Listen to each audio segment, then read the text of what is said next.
So we're standing at the entrance of the Actors Temple on West 47th Street in Manhattan. We're a block away from Broadway here. It's an old building. It's 100 years old. And it's not accessible to people who need accessibility. People in wheelchairs, people on walkers, people on crutches. So this is 2017. We'd love to bring this building up to the present. We'd love to build an accessible bathroom which everybody could use. And there's going to be a chairlift right up here with a button that whoever needs help, they could help themselves. Because one of the issues with accessibility is people don't want to feel like they're dependent. They want to feel independent. On February 13th, 2017, we will be helping the Actors Temple in New York City at 339 West 47th Street celebrate their 100th birthday. And we will be trying to raise some money so they could build a ADA accessible bathroom in this jewel of a shul that I'm standing in right now. We are blessed to have Josh Freilich and his friends from French Woods and elsewhere performing love songs from Broadway. It's going to be a beautiful night. It's going to be a beautiful event, and we hope that you could join us. In the 30s, we had a rabbi, Rabbi Burston, Bernard Burston.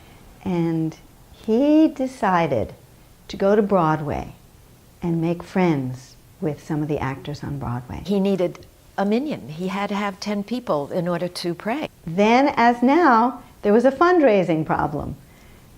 It was always difficult to attract the funds to keep this wonderful synagogue going. So he would go to Broadway. It's a block from Broadway, our beautiful little temple. And he decided to go for one of the biggest stars on Broadway. Sophie Tucker. I mean, she was so famous, not only in the Jewish community, but everywhere, and well respected because she was so talented. And he tried to get into Sophie Tucker's dressing room, and he kept being repulsed. The stage manager wouldn't let him go to her dressing room. He said, leave a message, I'm the rabbi on 47th Street and we need Sophie Tucker to come and pray.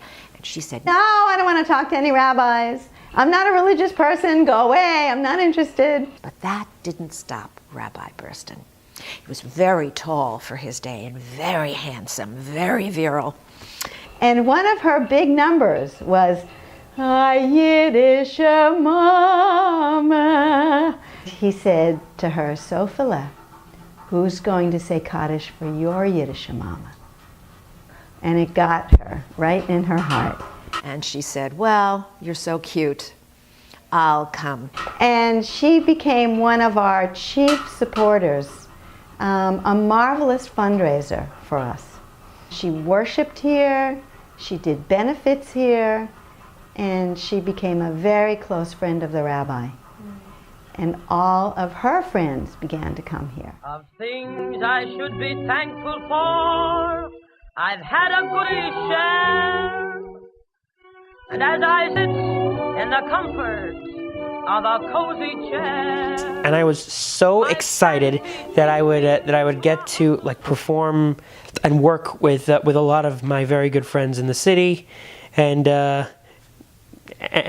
in this beautiful space, and I'm singing songs about love, songs, and I'm so glad to be sharing the love with New York City. If you want to go back and think about your first love, your lost loves, your loves that are yet to be, you come on down to the Actors Temple and rejoice in the power of love.